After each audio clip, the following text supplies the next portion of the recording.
저는 이 시간에 미가서의 5장에 있는 말씀을 본문으로 해서 풍요로운 봉두리 빵집이라는 제목으로 말씀을 대언하고자 합니다. 저 광주에 가면요, 베비에르 제과점이 있습니다. 이 빵집은 무슨 파리바게트나 이렇게 유명 메이커는 아니에요.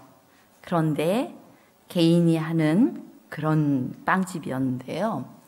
유기농 재료만을 써가지고 그리고 그날 구운 빵만을 팔아서 유명해진 빵집입니다.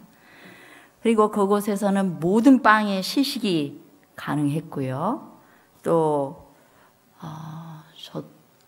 이 빵이 맛있기로 소문이 나서 사람들이 항상 북적대고 줄을 서가지고 구입을 하고, 또한 인기 있는 빵은 아침 일찍 가지 않으면 동이 나는 그런 빵집이었습니다. 몇 년 전만 해도 풍암점과 광주의 7점 두 군데 형제가 나눠서 운영을 했는데요.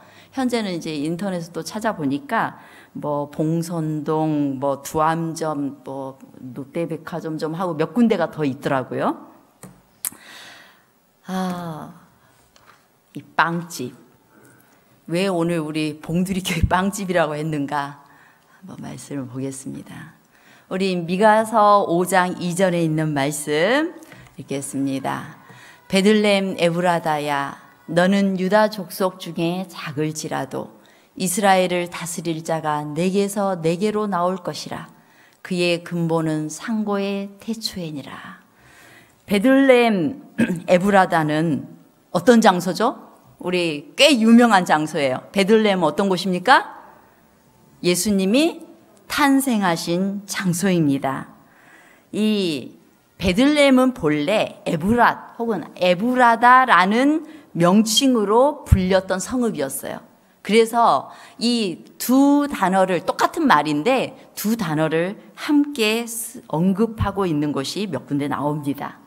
이 베들레헴이라는 말의 뜻은 떡집, 뭐 빵을 먹는 사람들은 빵집 이런 뜻을 갖고 있어요. 빵집 혹은 떡집. 에브라다는 비옥하다라는 말을 뜻하는 단어에서 유래된 이름입니다. 곧 이 베들레헴 에브라다는 어떤 곳이었어요? 아주 비옥한, 또 다른 말로 말하면 풍족한 빵이 있는, 떡이 있는 떡집이고 빵집이었다, 이런 뜻을 가지고 있는 것입니다. 근데 여기에서 누가 태어나셨어요? 예수님이 태어나신 거예요. 예수님께서 태어나시기 훨씬 전에 베들레헴 에브라다야, 너는 유다 족속 중에 작지만 온 이스라엘을 다스릴 자, 곧 누구? 메시아이신 예수 그리스도가 너에게서부터 나올 거야 라고 미리 구약 성경에 예언이 되어 있는 것입니다. 그래서 예수님께서는 실제로 베들레헴에서 태어나시게 된 거예요. 그리고 예수님께서 이 땅에 오셔서 본인을 난 생명의 떡이다 이렇게 말씀하고 있어요. 베들레헴에서 태어났는데, 떡집, 빵집인 베들레헴에서 태어났는데 나는 생명의 떡이다, 나는 생명의 빵이다 이렇게 말씀하신 것입니다. 그 말씀을 우리가 요한복음에서 찾아볼 수 있죠. 예수께서 가라사대 내가 곧 생명의 떡이요, 내가 곧 생명의 떡이로다, 내가 생명의 빵이로다. 나는 하늘로서 내려온 산 떡이니 사람이 이 떡을 먹으면 영생하리라. 나의 줄 떡은 곧 세상의 생명을 위한 내 살이로라 하시니라. 예수님께서 나를 먹어라, 내가 너희를 위해서 내 살을 주겠다, 내 몸이 빵이고 떡이니까 너희들 이거 먹고 살아라, 이렇게 말씀을 하신 것입니다. 이 미가서의 베들레헴 에브라다는 유다 족속 중에 작을지라도 라고 말씀을 표현하고 있는데요. 유다 족속 중에 작은 베들레헴, 이 베들레헴이 실제로 아주 크기가 작아서 이렇게 표현을 한 것이 아닙니다. 이 말의 참된 의미는 아주 천하고 보잘것없는 상태를 가리키고 있는 거예요. 예수님께서 천한 곳에서 태어나실 것을 예언하고 있는 것입니다. 예수님께서는 이 베들레헴의 마구간에 맨 처음 태어나셔서 마구간에서 태어나셔서 이제 구유에 눕혀지셨습니다. 이 베들레헴, 유다 족속 중에 작은 이 베들레헴은 예수님께서 아주 비천한 곳에 태어나신 그 상태, 그러나 그럴지라도 예수님이 계심으로 높이시겠다라는 것을 암시하고 있는 것입니다. 그런데 하늘의 크신 왕이신 예수 그리스도께서 정말 이 땅이 죄를 짓지 않았을지라도 온 우주의 왕이신 예수 그리스도께서 이 땅에 오는 것은 정말 비천하고 누추한 곳에 오시는 것과 같았어요. 그런데 이 세상이 죄로 인하여 더럽혀지고 정말 미천한 온 우주 중에서 유일하게 죄 지은 그 성이 바로 이 지구였어요. 이 지구에 예수님께서 오신 것입니다. 그런데 우리가 하나님을 떠나게 되면 얼마나 비천한 상태가 될지 이미 창세기에서부터 말씀하고 있어요. 우리가 뭐로 창조됐어요? 흙으로 창조됐다고 그래요. 하나님께서 흙으로 빚으셨다. 근데 이 흙이라는 단어가 영어로는 dust라는 단어를 쓰고 있습니다. 이 dust가 먼지, 티끌, 또 시체, 티끌이 될 육체를 가리켜요. 그러니까 우리가 흙으로 빚어졌어요. 아무것도 아닌 시체 같은 존재인 것입니다. 우리는 지금도 여전히 그걸 느껴요. 평소에는 자기가 뭐나 된 것처럼 엄청 잘난 척하고 살아요. 내가 조금만 돈을 더 가졌든지, 내가 조금만 더 배웠든지, 사람들이 조금만 더 알아주든지, 재능이 조금 더 있으면 내가 뭐 된 것처럼 삽니다. 그런데 사람들이 금세 무엇 앞에선 겸손해져요? 죽음 앞에선 겸손해져요. 또 내가 덜컥 큰 병에 걸렸다. 그러면 내가 가진 모든 것들은 한순간에 아무것도 아닌 것이 되어버리는 것입니다. 우리는 한순간 먼지로 돌아갈 수 있는 연약한 존재입니다.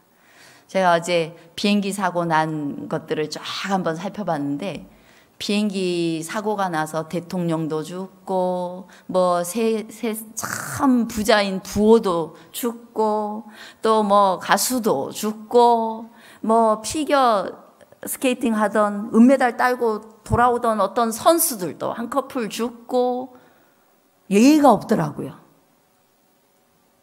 이런 사고들에서 우리는 자유롭지 않습니다. 우리는 한순간에 내가 나가서 무슨 일이 생길지 몰라요. 한순간에 먼지로 돌아갈 수밖에 없는 그런 연약한 존재입니다. 그런데 그런 우리에게 누가 오셔요? 예수님이 오시는 것입니다. 본래 인간이 먼지 같은 존재였지만 하나님께서 흙으로, 먼지로 사람을 지으시고 그 다음에 거기에 뭘 불어넣으셨어요? 생기를 코에 불어넣으시니 생명, 비로소 살아있는 존재가 되었다라고 성경은 말합니다.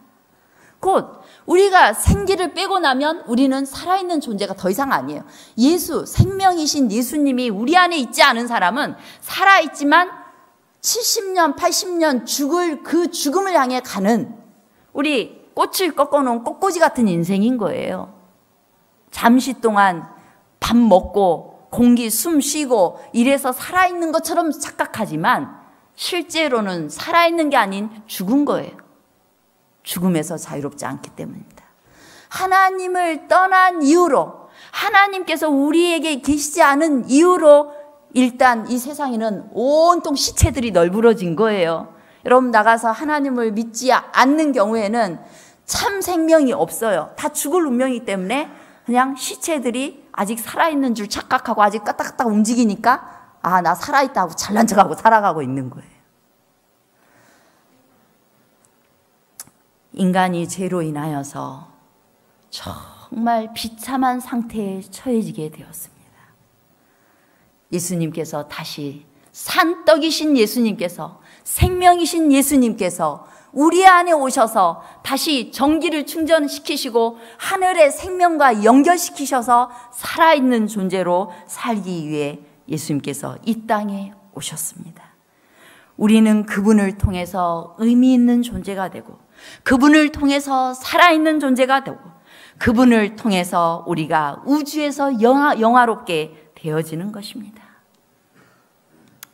자, 봉두리 빵집, 봉두리 떡집. 교회는 산떡이신, 살아있는 빵이신 예수님이 있는 곳이어야 됩니다. 그래서 봉두리 빵집이 정말 제대로 된 빵집이 되려면 예수 그리스도가 계셔야 진짜 빵집이 돼요.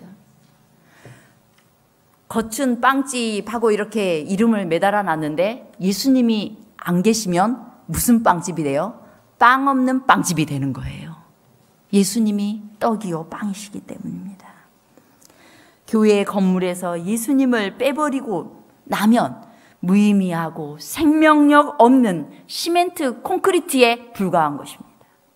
오늘날 이 시대의 교회가 그처럼 능력이 없는 것은, 사람들에게 감동을 주지 않는 것은 산떡이신 누가 안 계시기 때문이에요? 예수 그리스도가 안 계시기 때문이에요. 그러나 예수 그리스도가 계시는 참된 교회는 생명력이 있어요. 그곳이 진짜 교회입니다. 예수님께서 오늘 우리 봉두리교회에 임하셨습니다. 여러분, 우리 봉두리교회는 예수님이 계시는 것 같아요? 뭘로 알 수 있어요? 아, 봉두리교회에 오면 사람들의 표정이 밝아지는 걸 보면 알 수 있어요. 봉두리교회에 와서 그동안 죽을 지경이고 세상에서 희망도 없고 소망도 없었는데 봉두리교회에 오면 사랑도 알게 되고 행복하게 되는 그 사람들의 표정을 보면 이 사람이 뭘 먹은 거예요, 지금? 예수 그리스도라는 빵을 먹은 거예요. 떡을 먹은 거예요. 예수님이라는 떡이 있는 봉두리교회의 모습은 풍요롭습니다. 예수님이 우리 교회에 계실 때 그러면 우리 교회에 무슨 일이 생길 것인가? 미가서에 예수님이 계시는 교회는 어떤 일이 생길지 나와 있습니다. 우리 미가서 5장 3절 함께 읽어보겠습니다. 시작. 그러므로 임신한 여인이 해산하기까지 그들을 붙여두시겠고 그 후에는 그 형제의 남은 자가 이스라엘 자손에게로 돌아오리니. 이 구약 성경은 많은 부분이 예수 그리스도에 대한 예언이고 예수님이 이 땅에 임하실 것에 대한 상징이기 때문에 어떤 경우에는 좀 이해가 쉽지 않아요. 그 이면에 있는 의미를 우리가 살펴봐야 됩니다. 이 미가서에 있는 이 말씀 가운데에서는 이미 이스라엘 백성들이 아시리아의 포로가 되고 또 바벨론의 포로가 되어 있는 상태예요. 그래서 그들이 하나님을 배반하여 살 때, 하나님을 떠났을 때 그들은 포로가 되어버린 겁니다. 다른 나라의 포로가 되었다는 것은 사탄의 포로가 된 것을 상징하는 것입니다. 그래서 임신한 여인이 해산할 때까지는 이스라엘 하나님의 백성들이 그들에게 포로로 잡혀두도록 붙여주시겠다고 했어요. 그런데 그 후에는 그 형제의 남은 자가 이스라엘 자손에게로 돌아오겠다라고 예언하고 있는데 이사야서에 보면은 처녀, 임신한 여인이 해산할 때, 근데 예수님에 대해서 가르치는 또 하나의 말씀이 처녀가 잉태하여 아들을 낳을 것인데 그 아들이 임마누엘이라고 하고 있는 것입니다. 곧 교회가 예수님을 해산할 때까지, 이 교회가 예수님을 이 땅에 낳아서 예수님께서 이 땅에 오실 때까지 우리는 포로 생활을 할 수밖에 없었다라는 것이에요. 그런데 예수님께서 이 땅에 오시면 그 여인이 해산을 해서 아들, 임마누엘 아들을 낳으면 무슨 일이 있겠다고 했어요? 그 형제의 남은 자가 이스라엘 자손에게로 다시 돌아오리니라고 말씀하고 있는 것입니다. 예수님께서 이 땅에 오시면 많은 하나님을 찾고자 하는 자손들이 하나님께로 돌아와서 새 생명을 얻겠다라는 예언인 것입니다. 인간이 죄와 하나님을 떠나고 또 헛된 신을 섬기는 일로서 포로가 되어서 정말 내가 쾌락의 신, 또 내가 어떤 방종의 신, 자신의 신, 이런 신들에 완전히 얽매여서 이제 그들이 포로 되었던 사람들, 내 인생 내 마음대로 못했던 사람들, 알코올 중독이 되어서 내가 술을 못 끊음으로 인생이 피폐되었던 사람들, 그 모든 사람들이 이제 예수 그리스도를 만나게 되면 뭐 하게 된다? 예수님께로 돌아와서 새로운 생명을 얻게 될 것을 상징하고 있는 것입니다. 우리 아이들한테, 고등학생 아이들한테 너희들 제일 바라는 게 뭐냐고 물으면 뭐겠어요? 성적을 대다수가 좋은 성적 받아서 좋은 대학을 가겠다라고 말할 것입니다. 제가 실제로 몇 년 전에 학교에 가서 아이들을 잠시 성경을 좀 가르친 적이 있는데 그렇게 물어봤어요. 그랬더니 그래, 그러면 좋은 성적 받아 뭐 하게? 대학 가게요. 좋은 대학 가게요. 좋은 대학 가서 뭐 하게? 좋은 직장 얻어서 행복하게 살게요. 좋은 직장이 사람의 행복을 보장해 주지 않음에도 불구하고 아이들은 막연하게 그럴 것이라고, 좋은 직장을 얻으면 행복할 것이라고 생각하는 것이에요. 그러면서 공부가 신이 되어서 그냥 공부하고 있는 것입니다. 떡집에 떡이 떨어지면, 떡이 없어지면 반드시 방황하는 사람들이 생겨나게 됩니다. 이 룻기서라는 책을 보면은 베들레헴이 고향이었던 한 가족 이야기가 나오고 있어요. 사사들이 치리하던 때에 흉년이 들었어요. 근데 유다 지방의 베들레헴의 한 사람이 그 아내와 두 아들을 데리고 모압 지방에 이사를 가게 되었습니다. 왜요? 베들레헴에 떡이 없어졌기 때문에, 흉년이 들었기 때문에. 그 사람의 이름은 엘리멜렉이었고 그 아내의 이름은 나옴이었고 두 아들의 이름은 말론과 기럐이었습니다. 그래서 하나님이 없는 모압 지방에 가서 살았어요. 그런데 그 가족들이 어떻게 잘 됐을까요? 별로 잘 되질 않았어요. 하나님을 떠나 그들이 모압 땅에 살게 되었을 때 그 땅에서 나오미의 남편 엘리멜렉이 먼저 죽었습니다. 그 다음에 어쩐 일인지 그 다음에 말론과 기럐 두 아들이 다 그 땅에서 부인 얻어서 결혼을 시켰는데 어떤 일인지 두 아들 다 죽어버린 거예요. 이제 그 집안에는 과부 셋이 남게 되었습니다. 이 나오미와 두 며느리가 남게 된 것입니다. 이제 가진 것을 다 잃어버린 나오미가 내가 다시 내 고향으로 돌아가야 되겠다. 떡이 있는 베들레헴 떡집으로 다시 돌아가야 되겠다라고 생각을 합니다. 그래서 1장 6절에 보면은 모압 지방에 있어서 여호와께서 자기 백성을 권고하사 그들에게 양식을 주셨다 함을 들었으므로, 하나님께서 자기 백성들을 불쌍히 여기고 돌보셔서 양식을 주셨다 함을 들었으므로 나오미가 두 자부와 함께 일어나 모압 지방에서 베들레헴으로 돌아가게 되었습니다. 떡집에 떡이 있으면 그 떡을 찾아 헤매던 사람들이 돌아오게 되어 있습니다. 교회에 예수님이 계시면 많은 이 세상에서 갈증을 느끼는 사람들, 인생의 허물을 느끼는 사람들, 인생의 포로되는 삶에서 불행을 느끼는 사람들, 인생에서 더 큰 기쁨과 낙이 없는 사람들, 그리고 더 가치 있는 것을 찾고자 하는 사람들이 찾아오게 될 것입니다. 그것이 떡이 있는 예수 그리스도가 살아계시는 교회의 모습인 것입니다. 우리 봉두리교회 성도들이 기도하고 예수님의 말씀에 귀를 기울이고 예수님의 말씀을 열고 그리고 서로를 사랑하고 그렇게 살아서 하나님이 우리 가운데 거하시며 예수 그리스도께서 하늘에서 하나님과 하나이셨던 것처럼 우리가 예수님과 연합되어 진짜 참된 생명의 떡을 먹고 예수님과 교제하며 예수님의 마음을 가지고 있으면 그래서 살아있는 예수님이 이곳에 계시면 그때부터 예수님이 뭐 하셔요? 하나님께서 많은 세상에 굶주린 사람을 봉두리 교회로 보내시는 거예요. 오늘날 교회들이 많이 있습니다. 우리 남양주에 재림교회만 해도 여러 군데가 있어요. 그리고 또 많은 교회들이 있습니다. 그런데 그 교회의 사명을 제대로 하는 예수 그리스도가 살아있는 거기에 하나님의 말씀에 순종하고 예수님의 사랑을 가진 그 교회가 잘 될 수밖에 없어요. 하나님이 이 주변에 불쌍한 사람들 혹은 굶주려 있는 사람들을 보시고 하나님 다 눈여겨보시거든요. 얘를 어디로 이끌 것인가? 맨날 쌈박질하고 예수님 살아계시지 않는데 그 교회로 이끌지 않아요. 예수님께서는 예수님이 살아계신 교회로 영혼들을 이끌 것입니다. 우리 봉두리 교회 하나님께서 그런 분들을 많이 보내주고 계세요? 어때요? 많이 보내주고 있죠. 그것은 우리 봉두리 교회 성도님들이 준비가 잘 되어 있다는 증거예요.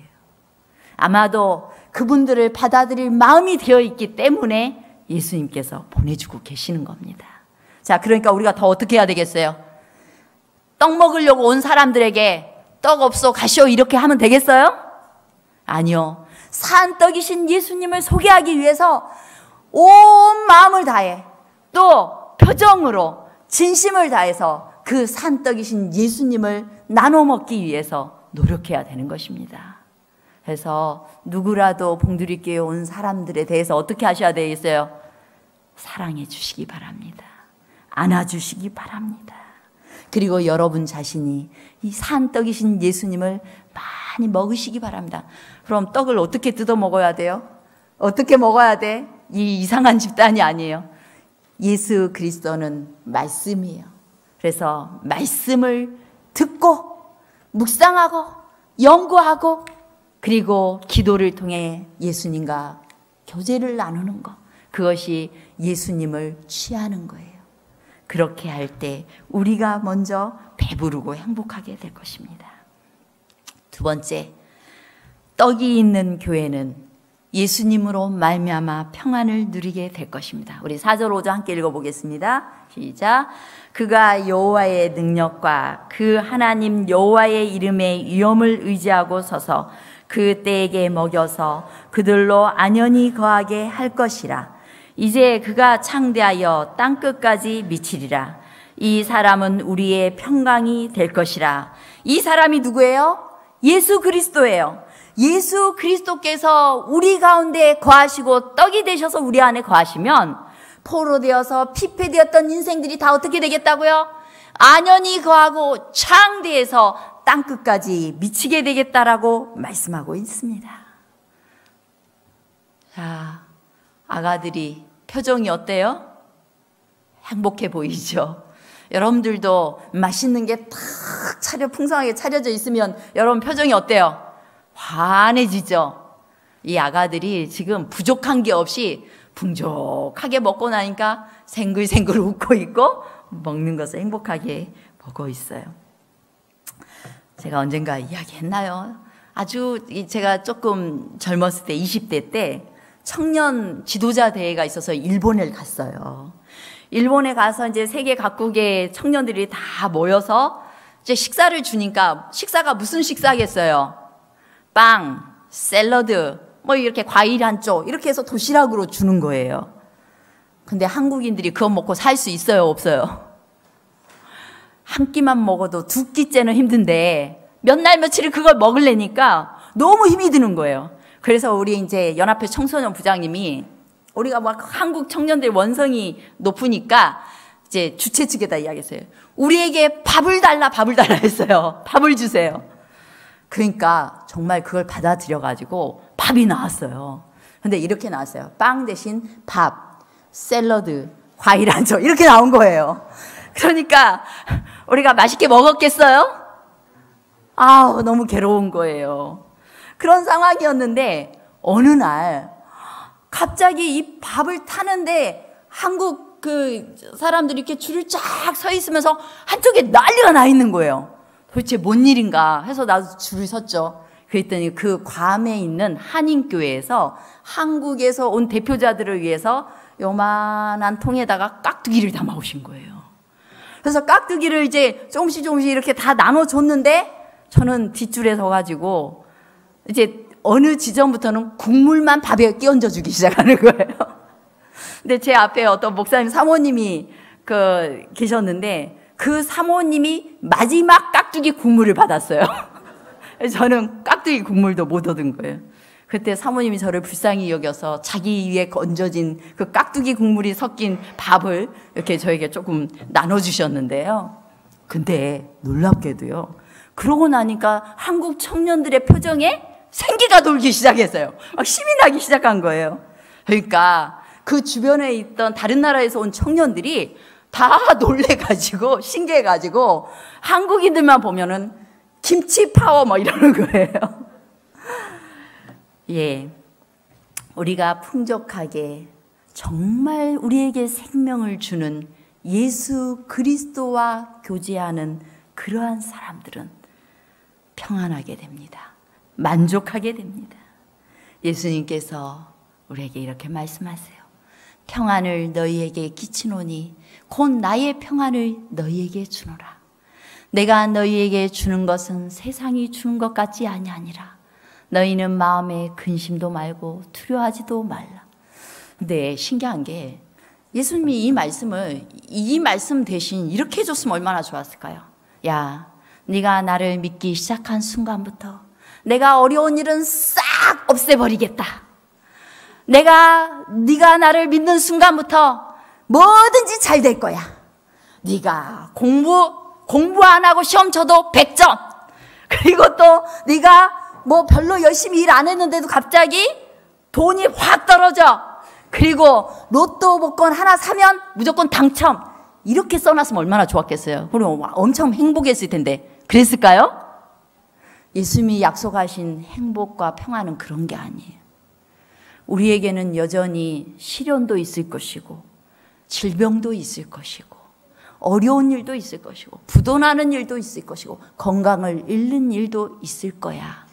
그런데 세상 사람들은 그것이 무너지면 바로 행복도 평안도 다 무너지는데 내가 너희에게 주는 평안은 그런 거 아니야.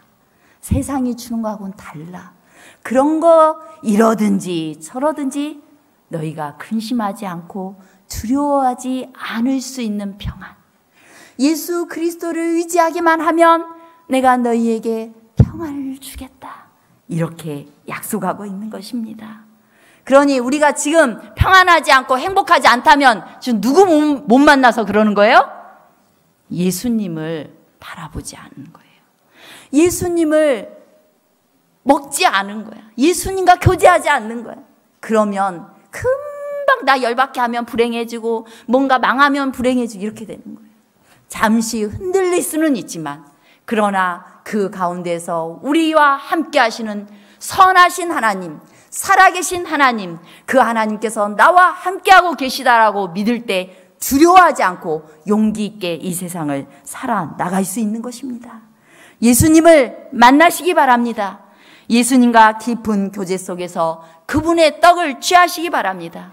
그분 안에서 충분히 먹고 마시면 여러분에게 평안이 있을 것입니다. 우리 시대의 소망에 있는 말씀 함께 읽겠습니다. 시작. 하나님께서는 대저 내가 가란 자에게 물을 주며 마른 땅에 시내가 흐르게 하며 정직한 자에게는 흑암 중에 빛이 일어나나니 라고 말씀하셨다. 빛을 찾고 그 빛을 기쁨으로 받아들이는 사람들에게 하나님의 보좌로부터 흘러나오는 밝은 빗줄기가 비칠 것이다. 여러분이 갈급하는 마음으로 예수 그리스도와 교제하기를 원한다면, 여러분이 예수 그리스도를 갈급하는 마음으로 무릎을 꿇고 여러분의 모든 문제를 가지고 나아가서 주님의 음성 듣기를 원한다면 하늘 보좌로부터 밝은 빗줄기가 여러분의 마음에 크게 비치게 될 것입니다. 그 일은 제가 대신 못해드립니다. 이렇게 설교하고 권면할 수는 있을지 몰라도 여러분 자신이 스스로 예수님이 내 안에 들어오도록 내어드려야 밝은 빗줄기가 임하게 되는 것입니다. 꼭 예수님을 만나시고 평안을 누리게 되시기를 바랍니다. 예수 그리스도 안에서 안연히 처하게 될 것입니다. 여러분들의 삶이 땅끝까지 영향력을 미치게 될 것입니다.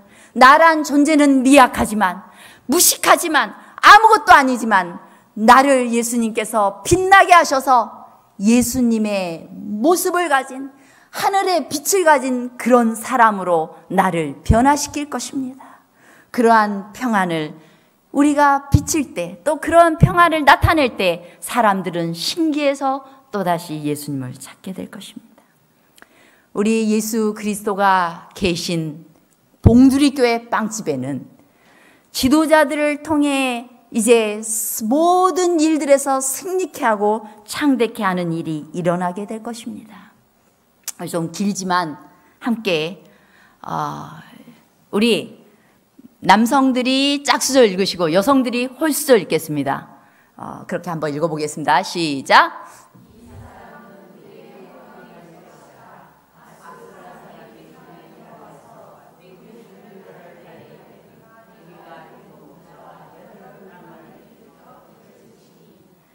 그들이 칼로 아수르 왕을 황무케 하며 니무르 땅의 어기를 황무케 하리라. 아수르 사람이 우리 땅에 들어와서 우리 지경을 밟을 때에는 그가 우리를 그에게서 건져내리라.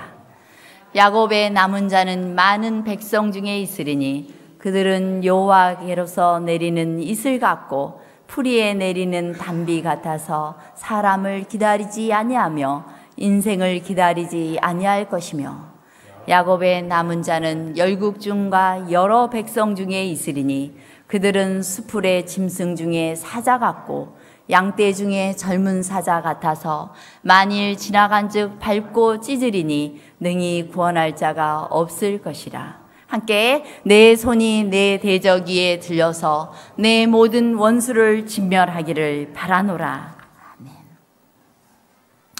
산떡이 있는 교회는 악과 싸우는 교회입니다. 오늘날 많은 교회들이 너무나 무기력하게 세속화되었어요. 많은 죄가 아무것도 아닌 것처럼 들어왔습니다. 그래서 교회 가서 더 이상 사람들이 위로를 받지 못해요. 교회가 더 이상 다른 세상과 다를 게 없어졌어요. 교인들이 더 이상 세상에서 하나님을 알지 못하는 사람과 다를 게 없어졌어요. 그것은 너무나 슬픈 일인 것입니다. 그러나 예수 그리스도가 살아계신 교회는 싸우는 교회입니다. 무엇과? 악과 투쟁하는 교회입니다. 내가 죄인이고 내 안에 죄가 있지만 그 죄로부터 떠나기 위하여 예수 그리스도를 붙들고 의로운 편에 서고 그리고 예수님의 뜻을 성취하고자 노력하는 교회. 여기에서 비록 싸움이 날 수는 있지만 그 싸움이 날 때 즉각적으로 예수께 다가가서 어떻게 해야 될 줄 알고 빠르게 서로를 용서하고 용서를 구하는 교회. 서로 살다 보면 미워할 수도 있지만 미움의 감정이 생기고 분의 감정이 생길 수 있지만 그러나 그 분을 해가 지도록 품지 않기 위해서 예수께 도우심을 구하고 이제 잠시 마음을 예수님으로부터 추스린 후에는 다가가서 미안하네 사과할 줄 아는 교회. 그런 교회가 예수 그리스도가 살아있는 교회인 것입니다. 주님께서는 그 포로 생활을 하고 있는 이스라엘 백성들, 그들을 포로 만들었던 그 나라들을 여러 하나님이 세우신 지도자들을 일으켜서 그 나라를 물리칠 것을, 그 세력을 물리칠 것을 이 미가서를 통해 말씀하고 있습니다. 이제 이 지도자들은 누구인가?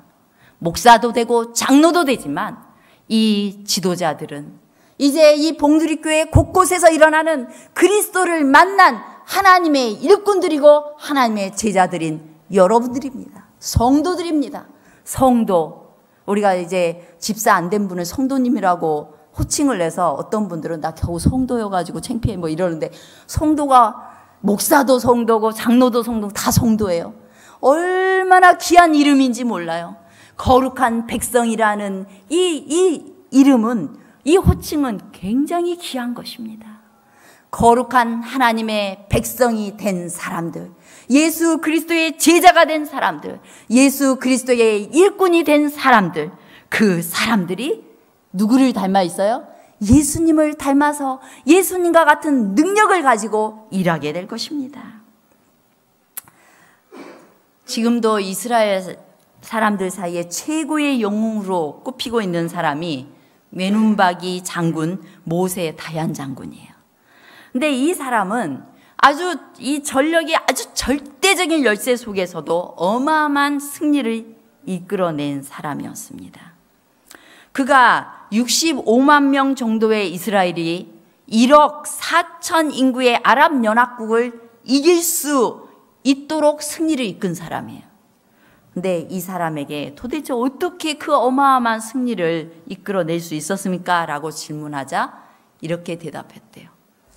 아랍의 지휘관들이 돌격 앞으로 라고 외칠 때 우리 이스라엘 지휘관들은 먼저 앞으로 뛰쳐나가며 나를 따르라 라고 외친다. 그 차이가 우리가 승리한 이유요. 우리 시편 23편에 목자의 시가 있는데 예수님은 우리가 어린 양이고 예수님께서 선한 목자라고 되어 있어요. 근데 이스라엘의 목자는 막 이게 한국에서는 뒤에서 막 치잖아요. 뒤에서 치는데 이스라엘 목자는 앞장서 가요. 그래서 거기에는 온갖 위험들이 다 있기 때문에 막대기, 이 쇠뭉치가 있는 막대기와 그 다음에 지팡이를 갖고 있어요. 그래서 앞에 무슨 큰 사나운 맹수가 나타나면 막대기를 일으켜서 이 끝에 쇠뭉치가 있기 때문에 탁 공격해서 쓰러뜨립니다. 또 양들이 옆으로 가려고 하면 지팡이로 이 다리 쫙 걸어가지고 다시 안으로 끌어들여요. 이게 이스라엘의 목자예요. 곧 교회의 지도자는 예수님께서 이 땅에 내가 이 땅에 섬김을 받으려 함이 아니라 섬기러 왔다라고 말하고 있습니다. 교회의 지도자들은 섬기는 자입니다. 봉두리교회에 먼저 와 있는 사람은 후배를 무조건 뭐 해야 돼요? 섬기는 사람이에요. 그것이 예수님께서 우리에게 주신 사명이고 섬기는 우리를 통해서 하나님께서 하나님의 일을 이루고자 하시는 것입니다. 장로와 집사들이 먼저 기도하고 먼저 예배하며 먼저 봉사하고 먼저 말씀에 충만히 젖어 있어야 됩니다. 먼저 희생하고 먼저 섬겨야 됩니다. 먼저 하나님께 나온 모든 사람들이 먼저 섬겨야 돼. 그럴 때 예수님께서는 우리가 악의 세력, 원수의 세력들을 이기게 하실 것입니다. 가장 연약한 자를 상석으로 보내고 또 영혼들에게 무관심하지 마시기 바랍니다. 즉각 양보하시기 바랍니다. 집사님들은 교회에 불편한 사람이 없는지, 외롭게 앉아있는 사람이 없는지 살펴보아야 됩니다. 장로님들은 매의 눈을 가지고 우리 성도들이 어떤지, 무엇이 부족한지 살펴봐야 됩니다. 나 먹기 바쁘고 새로운 사람이 왔는지 어쨌는지 상관도 않고 나 혼자서 막 가져가고 그 사람 먹을 거 빤히 없는데 내가 몇 개씩 가져가고 이런 것은 예수님이 없는 교회의 모습이에요. 서로를 위하고 서로를 챙기고 섬기는 사람이어야 돼요. 친한 사람이 두런두런 앉아 있기도 하지만 때로는 처음 본 사람에게 가서 손을 내미는 것이 바로 먼저 지도자로 세워진 사람들의 역할입니다. 예수님께서는 저와 여러분들이 그런 사람이 되기를 원하고 계시는 것입니다. 우리가 예수님, 산떡이신 예수님을 정말 제대로 그 가치를 아는 사람들은 예수님처럼 살기 위해 노력할 거예요. 우리 그리스도인 선교봉사 있는 말씀 읽어보겠습니다. 시작. 천사들은 인류가 하나님의 사랑을 너무나 낮게 평가하는 것을 보고 몹시 놀란다. 하늘은 사람들이 영혼들에 대해 나타내는 태만을 보고 의분을 갖는다. 그리스도께서 이러한 행동을 어떻게 보실지를 우리는 생각해 본 일이 있는가? 추위와 눈보라 속에서 길을 잃고 헤매는 저희 자녀를 구해낼 수 있었던 자들이 그들을 죽도록 버려두고 그냥 지나갔다는 것을 그 부모가 알았다면 어떻게 생각하겠는가? 그들은 몹시 슬퍼하며 극도로 붕괴하지 않겠는가? 그들은 자식에 대한 뜨거운 눈물과 비일 데 없는 사랑만큼이나 격렬한 분노로 그 살인자들을 고발하지 않겠는가? 모든 사람이 당하는 고통은 하나님의 자녀들의 고통이며 죽어가는 저희 동료들에게 도움의 손길을 뻗치지 않는 자들은 하나님의 의분을 격발시킨다. 우리가 사람을 돌아보지 않으면 나에게 하나님 어떻게 한다고? 의분이 난다고요. 어떻게 내가 피를 흘려서 생명을 걸고 건진 이 사람을 그렇게밖에 취급을 못할 것인가? 하나님의 마음이 너무 아프시다는 것입니다. 봉두리 교회는 풍요로운 빵이 있는 예수 그리스도가 우리 개개인의 삶 속에, 개개인의 마음 속에 흘러 넘치는 그러한 풍요로운 교회입니다. 그래서 우리 교회는 여러 가지 일을 합니다. 그렇죠? 우리 천연치료, 또 채식요리, 동아리를 통해서 여기에 사실상 우리 교인보다 새로운 분들이 더 많이 참석하는 것 같아요.